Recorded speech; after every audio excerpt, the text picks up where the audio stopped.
ദൈവനാമത്തിന് മഹത്വം. എൻ്റെ പേര് ആൻമരിയ. ഞാൻ വരുന്നത് മരുതൂർക്കുളങ്ങര മൂതി രാജാക്കന്മാരുടെ ദേവാലയത്തിൽ നിന്നാണ്. ഡിഗ്രി കഴിഞ്ഞു 2 വർഷം ഞാൻ SSCയുടെ കോച്ചിങ്ങിന് പോയി. പക്ഷേ എന്നെക്കൊണ്ട് പറ്റുന്നില്ല എന്നുള്ളൊരു എനിക്കൊരു ഉറച്ച തീരുമാനത്തിൽ ഞാൻ പിന്നെ മെഡിക്കൽ കോഡിംഗ് എന്ന് പറഞ്ഞ കോഴ്സ് ചെയ്യുകയാണ്.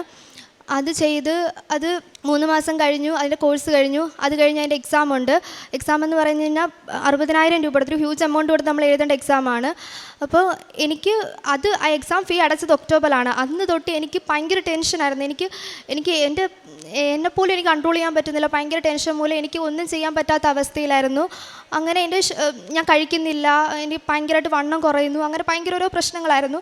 അങ്ങനെ ഒരു ദിവസം ഞാൻ ഉറങ്ങിക്കൊണ്ടിരുന്നപ്പോഴത്തേക്ക് ഞാൻ ഒരു സ്വപ്നം കാണുകയാണ്. മാതാവ് എന്നെ ഒരു രൂപത്തിൽ നിന്ന് മാതാവ് എന്നെ ഇങ്ങനെ വിളിക്കുന്നതായിട്ട്. അപ്പം അത് ഇങ്ങനെ ഒരു ഗേറ്റൊക്കെ ഉണ്ടായിരുന്നു. അപ്പോൾ മാതാവ് എന്നെ വിളിക്കുന്ന പോലെ കണ്ടു. അപ്പോൾ ഞാൻ ചെന്നപ്പോൾ മാതാവ് എന്നെ ഇങ്ങനെ പിടിക്കുന്ന പോലെ എനിക്ക് തോന്നി. പക്ഷേ കൃപാസന മാതാവിൻ്റെ ഒന്നും ഓർമ്മയില്ല എനിക്ക്. പക്ഷേ അപ്പം ഞാൻ വീട്ടിൽ പറഞ്ഞു ഉടമ്പടി എടുക്കാനായിരിക്കും. പക്ഷേ എന്നെക്കൊണ്ട് സാധിക്കത്തില്ലെന്ന് അവർക്കറിയാം. കാര്യം ഞാൻ ഭയങ്കരമായിട്ട് ദേഷ്യപ്പെടും, തറതല പറയും, അങ്ങനെയൊക്കെ എൻ്റെ സ്വഭാവമുണ്ട്. പക്ഷേ എന്നിട്ടും ഞാൻ എല്ലാം എന്നെക്കൊണ്ട് പറ്റുമെന്നുള്ള രീതിയിൽ ഞാൻ ഇവിടെ ഒന്ന് ഉടമ്പടി എടുത്തു. ഞാൻ ഈ പത്രമൊക്കെ എല്ലാവർക്കും കൊടുക്കുമ്പം എൻ്റെ ഫ്രണ്ട്സൊക്കെ എന്നെ കളിയാക്കും. എല്ലാവരും എന്നെ കൃപാസനം എന്നാണ് വിളിക്കുന്നത്. കാര്യം അങ്ങനെ ആരും ഇതിലാരും അങ്ങനെ ചെയ്യത്തില്ല. എല്ലാവർക്കും ഞാൻ പത്രം കൊടുക്കുമ്പോൾ എല്ലാവരും എന്നെ കളിയാക്കുമായിരുന്നു. എല്ലാം ദൈവം ചെയ്യും, നീ ഒന്നും ചെയ്യണ്ട, ദൈവം എല്ലാം ചെയ്യും, എല്ലാം ദൈവത്തിൻ്റെ കയ്യിലാണെന്നുള്ള രീതിയിലായിരുന്നു. അങ്ങനെ ഞാനങ്ങനെ എക്സാമിന് വേണ്ടി പ്രിപ്പയർ ചെയ്യുമായിരുന്നു. അങ്ങനെ കുറേ പഠിച്ചു. ഇപ്പം 4 മണിക്കൂറുള്ള എക്സാമാണ്. അപ്പം ഒറ്റ സ്ട്രെച്ചിൽ നമ്മൾ 4 മണിക്കൂർ 100 ക്വസ്റ്റ്യൻ നമ്മൾ കംപ്ലീറ്റ് ചെയ്യണം. പക്ഷേ ചിലപ്പോഴൊക്കെ എപ്പോഴാണെങ്കിലും ഞാൻ ചെയ്യുമ്പോഴും എനിക്ക് 50, 60 കിട്ടത്തുള്ളൂ. ഞാൻ പാസ്സാവാൻ 70 വേണം. പക്ഷേ എനിക്ക് കിട്ടത്തില്ല, എനിക്ക് 60 കിട്ടുന്നത്. അപ്പോൾ ഇടയ്ക്കൊക്കെ ഇരുന്ന് ഞാൻ കരയും, എന്നെക്കൊണ്ട് പറ്റുന്നില്ല. ഇത് ലാസ്റ്റ് ചാൻസാണ്. എൻ്റെ വീട്ടിലേക്ക് ഞാനേ ഉള്ളൂ എന്തെങ്കിലുമൊക്കെ ചെയ്യണമെങ്കിൽ. അപ്പോൾ ഇതിൻ്റെ ലാസ്റ്റ് ചാൻസാണെന്ന് എനിക്ക് മനസ്സിലായി. ഞാൻ അങ്ങനെ എൻ്റെ ഫ്രണ്ടുമായിട്ട് ഞാനിങ്ങനെ ഉടമ്പടിയിൽ അവൾ എന്നോട് ഒരുപാട് കാര്യങ്ങൾ പറഞ്ഞു തന്നു. അങ്ങനെ അതൊക്കെ ഫോളോ ചെയ്തു. ഞാൻ അങ്ങനെ കെയർ ഹോമിലൊക്കെ പോകുമായിരുന്നു. അങ്ങനെ അവിടെ പോയി ഒരുപാട് ഹെൽപ്പ് ചെയ്യുമായിരുന്നു. പിന്നെ പ്രേക്ഷിത പ്രവർത്തനങ്ങളെല്ലാം ഞാൻ ചെയ്യുമായിരുന്നു, എല്ലാം ഫോളോ ചെയ്യുമായിരുന്നു. അങ്ങനെ ഞാൻ ഡേറ്റ് എടുക്കണമെന്ന് പറഞ്ഞ് എനിക്ക് ആ സമയത്തെല്ലാം ഡേറ്റ് എടുത്തു. ഞാനൊരു ജനുവരി 22 ഡേറ്റ് എടുത്തു കഴിഞ്ഞ് ഞാൻ വചനം കറക്റ്റായിട്ട് വായിക്കും, അരമണിക്കൂറൊക്കെ വായിക്കും. എന്നിട്ട് ഞാൻ പ്രത്യേകമായിട്ട് ഞാൻ എൻ്റെ എക്സാമിന് വേണ്ടി ഞാൻ ഒരു വചനം എടുക്കുമായിരുന്നു. അപ്പോൾ എനിക്കെല്ലാം കിട്ടുന്നത് മനുഷ്യർക്ക് അസാധ്യമാണ് ദൈവത്തിന് സാധ്യമാണെന്നുള്ള വചനമായിരുന്നു. എപ്പോൾ എടുത്താലും ഈ ഒരു വചനം എനിക്ക് കിട്ടത്തുള്ളൂ. അപ്പം ഞാൻ പഠിക്കത്തൊന്നുമില്ല. പിന്നെ തൊട്ട് ഞാൻ 1 മാസത്തോളം ഞാൻ പഠിക്കത്തൊന്നുമില്ല. ഞാൻ ഫുൾ ഇങ്ങനെ ഇതിൻ്റെ കൃപാസനത്തിൻ്റെ ഓരോ ഉടമ്പടി ഫോളോ ചെയ്ത് മാത്രം പോകത്തുള്ളൂ. ഇടയ്ക്കൊക്കെ ഞാൻ കിടന്ന് ഉറങ്ങും. അപ്പോൾ വീട്ടുകാർക്ക് ടെൻഷനാണ്. കാരണം ഇത്രയും എമൗണ്ട് കൊടുത്ത് എഴുതുന്ന എക്സാം ഞാൻ ഫെയിൽ ആവുമെന്നുള്ളൊരു പേടി കൊണ്ടായിരിക്കും. അങ്ങനെ ഞാൻ അതെല്ലാം ഫോളോ ചെയ്തു. അങ്ങനെ 22 എന്നുള്ള ഡേറ്റ് എടുത്തു. ഞാൻ പോയി. അന്നേരം എൻ്റെ തലേന്ന് ഞാൻ ഇങ്ങനെ മാതാവിനോട് പറഞ്ഞു, മാതാവേ, ഞാൻ എല്ലാ ദിവസവും ഞാൻ കുർബാനയ്ക്ക് പോകുന്നതാണ്. അപ്പം എനിക്ക് പിറ്റേന്ന് കുർബാനയ്ക്ക് പോകാൻ പറ്റത്തില്ലല്ലോ, ഞാൻ എന്നാലും ഓൺലൈനായിട്ടെങ്കിലും കാണാൻ ഞാൻ ശ്രമിക്കാമെന്നും പറഞ്ഞു. പക്ഷേ അന്ന് രാവിലെ എൻ്റെ ഫ്രണ്ടുമായിട്ടാണ് ഞാൻ എക്സാമിന് പോയത്. അപ്പോൾ അവളിങ്ങനെ ഓരോന്ന് പറയും, ഇത് പഠിക്കണം. പക്ഷേ എനിക്ക് അങ്ങോട്ട് ശ്രദ്ധിക്കാൻ പറ്റില്ല. ആരും എൻ്റെ മനസ്സിൽ നിന്ന് പറയുമോ, നീ കിടക്ക്, നീ ഒന്നും നോക്കണ്ട, എല്ലാം മാതാവ് നോക്കുമെന്നുള്ള എൻ്റെ മനസ്സിലിങ്ങനെ പറയുമോ. ഞാനങ്ങനെ കിടന്നു എക്സാം ഹാളിൽ ചെന്നു.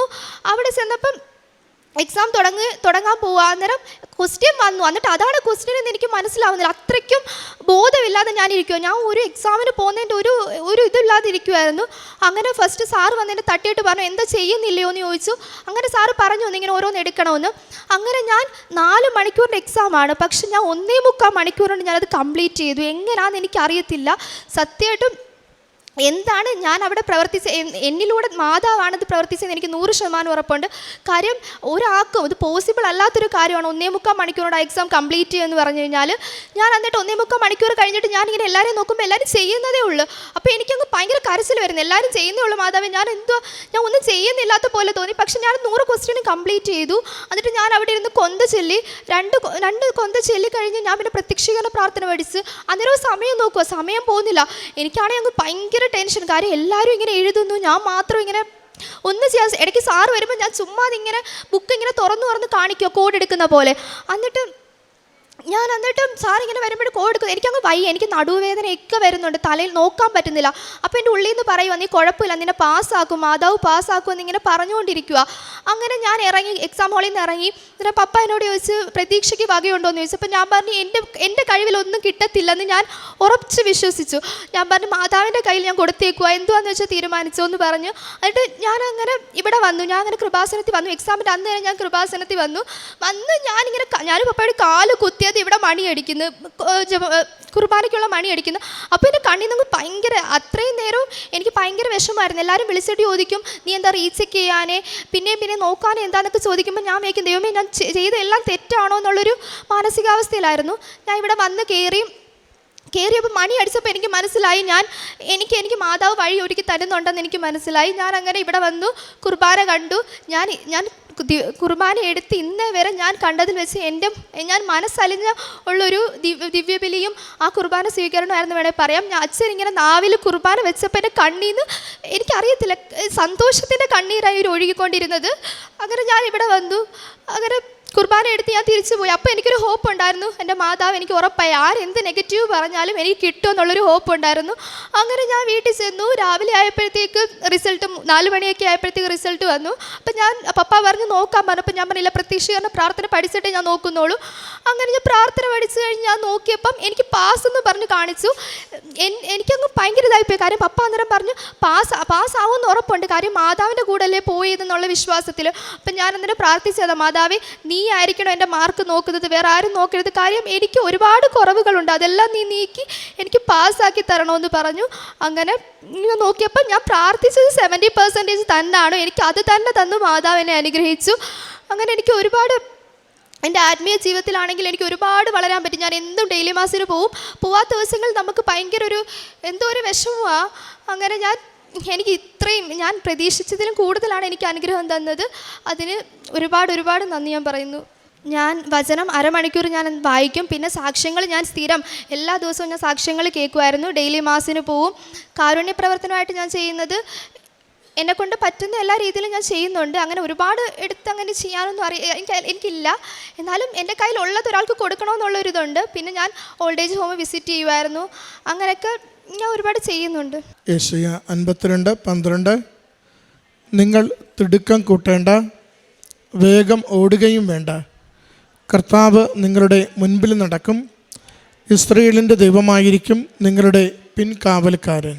ആൻമരിയ എന്ന ഈ മകൾ മെഡിക്കൽ കോഡിങ്ങിൻ്റെ എക്സാമിന് വേണ്ടി പഠിച്ചതും തൻ്റെ കഴിവിനപ്പുറമുള്ള, തൻ്റെ പഠിച്ചു തീർക്കുവാൻ ഉള്ള പ്രാപ്തിക്കപ്പുറമുള്ള പരീക്ഷയ്ക്ക് വേണ്ടി ഒരുങ്ങിയ നാളുകളിൽ പരിശുദ്ധ കൃപാസന മാതാവിൻ്റെ തിരുനടയിൽ ഉടമ്പടിയെടുത്ത് ജീവിതം തന്നെ ഉടമ്പടിയായി മാറ്റിയതിൻ്റെ സാക്ഷ്യമാണ് നമ്മളോട് പങ്കുവയ്ക്കുന്നത്. എത്ര കണ്ട് ഉടമ്പടി ജീവിതം മകളെ ശാന്തതയുള്ള വ്യക്തിയാക്കി, ദൈവസ്നേഹമുള്ള വ്യക്തിയാക്കി, വിശുദ്ധ കുർബാനയോട് ഏറ്റവും ആദരവുള്ള സ്നേഹമുള്ള വ്യക്തിയാക്കി എന്നൊക്കെ മകളുടെ വാക്കുകളിൽ നമ്മൾ ആവർത്തിച്ച് കേൾക്കുന്നുണ്ട്. സമയച്ചുരുക്കത്തിൻ്റെ അമ്മ അവൾക്ക് അനുവദിച്ചതിലും എത്രയോ ചുരുക്കമുള്ള സമയത്തിൽ ഏറ്റവും പ്രയാസമുള്ളൊരു പരീക്ഷ എഴുതി തീർക്കുവാൻ മകളെ സഹായിച്ചുവെന്ന് മകൾ വാക്കുകളിലൂടെ 1.25 മണിക്കൂറിൽ പരീക്ഷ തീർന്നുവെന്ന് സാക്ഷ്യപ്പെടുത്തുന്നുണ്ട്. അതോടൊപ്പം തന്നെ മറ്റുള്ളവരെല്ലാം ഒന്നുകൂടി റീചെക്ക് ചെയ്യാൻ പാടില്ലായിരുന്നോ, നീ എന്തുകൊണ്ട് അത്ര ധൃതിയിട്ട് എഴുതി എന്നൊക്കെ കുറ്റപ്പെടുത്തുമ്പോഴും അമ്മ മാതാവിലുള്ള പൂർണ്ണമായ വിശ്വാസവും ശരണപ്പെടലും ഓരോ നിമിഷവും മകളെ മുന്നോട്ട് നയിച്ചിരുന്നതിൻ്റെ സാക്ഷ്യം മകൾ പങ്കുവയ്ക്കുന്നുണ്ട്. ഒരു ദിവസത്തെ ദിവ്യബലി മുടങ്ങുന്നത് എത്ര കണ്ട് മകളെ ആശങ്കാകുലയും സങ്കടപ്പെടുത്തുകയും ചെയ്തുവെന്ന വാക്കുകളിലൂടെ നാം കേൾക്കുന്നുണ്ടായിരുന്നു. റിസൾട്ട് വന്നു എന്നറിയുമ്പോഴും മതിമറക്കാതെ, അതിൻ്റെയൊക്കെ പൂർണ്ണമായി ചാടി വീഴാതെ, എന്താണോ ഞാൻ രാവിലെ ചെയ്യുക അത് പ്രത്യക്ഷീകരണ പ്രാർത്ഥന ചൊല്ലി എൻ്റെ ദിവസം ആരംഭിക്കുന്നത് പോലെ തന്നെ അമ്മ മാതാവിൻ്റെ പ്രത്യക്ഷീകരണ പ്രാർത്ഥന ചൊല്ലിയതിന് ശേഷം മാത്രം ആ റിസൾട്ട് നോക്കുവാൻ വേണ്ടി കാണിച്ച ഒരു മനസ്സിൻ്റെ ഒരു ശാന്തത, അതും വളരെ പ്രത്യേകമായിട്ട് നമ്മൾ എടുത്തു പറയേണ്ടതാണ്. അല്ലെങ്കിൽ നോക്കിയിട്ട് പ്രാർത്ഥിക്കാം എന്ന് വിചാരിക്കാമായിരുന്നു. പകരം ഞാൻ ആദ്യം അമ്മയ്ക്കാണ് പ്രഥമ സ്ഥാനം. അമ്മ മാതാവിനോട് പ്രാർത്ഥിച്ച് അമ്മയുടെ സംരക്ഷണം തേടി ഈ നിമിഷം വരെയും എന്നെ വഴി നടത്തിയ അമ്മയുടെ സ്നേഹത്തിന് മുമ്പിൽ എന്തു തന്നെയാണെങ്കിലും എൻ്റെ റിസൾട്ടിനെ സമർപ്പിക്കുന്നുവെന്ന് മകൾ പറഞ്ഞുകൊണ്ട് റിസൾട്ട് നോക്കിയതിനെക്കുറിച്ച് സാക്ഷ്യപ്പെടുത്തുകയാണ്. മകൾക്ക് ലഭിച്ച വിജയത്തേക്കാൾ വലുത് മകളുടെ ജീവിതത്തിൽ ലഭിച്ച കാഴ്ചപ്പാടുകളാണ്. അത് ദൈവസ്നേഹത്തിൻ്റെ കാഴ്ചപ്പാട്, ഉടമ്പടിയിൽ ലഭിക്കുന്ന ദൈവികമായ സംരക്ഷണത്തിൻ്റെ കാഴ്ചപ്പാട്, പരിശുദ്ധമ്മയിൽ ആഴപ്പെട്ട വിശ്വാസത്തിൻ്റെ കാഴ്ചപ്പാട്, മറ്റുള്ളവർക്ക് നന്മ ചെയ്യുവാൻ വേണ്ടി തന്നെ ഒരുക്കുന്ന കാഴ്ചപ്പാട്, പഠനത്തെക്കാളുപരി ദൈവത്തിന് പ്രാധാന്യം കൊടുക്കുന്ന ഒരു മനോഭാവ വ്യത്യാസത്തിൻ്റെ കാഴ്ചപ്പാട്. ഇത് ഉടമ്പടിയുടെ പ്രത്യേകതയാണ്. നമ്മുടെ പ്രയോറിറ്റീസ്, നമ്മുടെ മുൻഗണനകളെ എപ്പോഴും മാറ്റുന്നതിന് ഉടമ്പടി ശ്രദ്ധിച്ചു കൊണ്ടിരിക്കും. അത് ലോകത്തിൽ നിന്നും ദൈവത്തിലേക്കും, സ്വാർത്ഥതയിൽ നിന്നും നിസ്വാർത്ഥതയിലേക്കും, അത് എനിക്ക് വേണ്ടി പ്രാർത്ഥിക്കുന്നതിൽ നിന്നും മറ്റുള്ളവർക്ക് വേണ്ടി പ്രാർത്ഥിക്കുന്നതിലേക്കുമുള്ള ഒരു പരിവർത്തനം ഉടമ്പടി ജീവിതത്തിൽ നമുക്ക് എപ്പോഴും കാണുവാൻ സാധിക്കും. മകളും അതുതന്നെയാണ് ഈ ഉടമ്പടിയിലൂടെ ലോകത്തോട് പറയുന്ന സാക്ഷ്യവും. എൻ്റെ ദൈവത്തിന് ഞാൻ പ്രഥമ സ്ഥാനം കൊടുക്കുകയും എൻ്റെ മാതാവിൻ്റെ കരം ചേർത്ത് പിടിച്ച് ഞാൻ നടക്കുകയും ചെയ്തപ്പോൾ എനിക്ക് വരാമെന്ന പ്രതിസന്ധികളെല്ലാം അമ്മ മാതാവ് നീക്കി തന്നുകൊണ്ട് ഏറ്റവും പ്രയാസമേറിയൊരു പരീക്ഷ ഏറ്റവും നിസ്സാരമായി ജയിക്കുവാൻ എന്നെ സഹായിച്ചുവെന്ന അമ്മ മാതാവിലൂടെ ഈ മകൾക്ക് ലഭിച്ച ഈ അനുഗ്രഹത്തിന് നന്ദി പറയാം. കരങ്ങളടിച്ച് ഈ സാക്ഷ്യം സമർപ്പിക്കാം. അത്യപൂർവ ദൈവാനുഭവങ്ങൾ ഇനി നിങ്ങൾക്കും സ്വന്തം. ഈ യൂട്യൂബ് ചാനൽ ഇതുവരെ സബ്സ്ക്രൈബ് ചെയ്തിട്ടില്ലെങ്കിൽ ഇപ്പോൾ തന്നെ സബ്സ്ക്രൈബ് ചെയ്യുക. ഈ വീഡിയോ ഇപ്പോൾ തന്നെ നിങ്ങളുടെ സുഹൃത്തുക്കൾക്ക് ഷെയർ ചെയ്തുകൊണ്ട് കർത്താവിൻ്റെ പ്രേക്ഷിതരാകുക.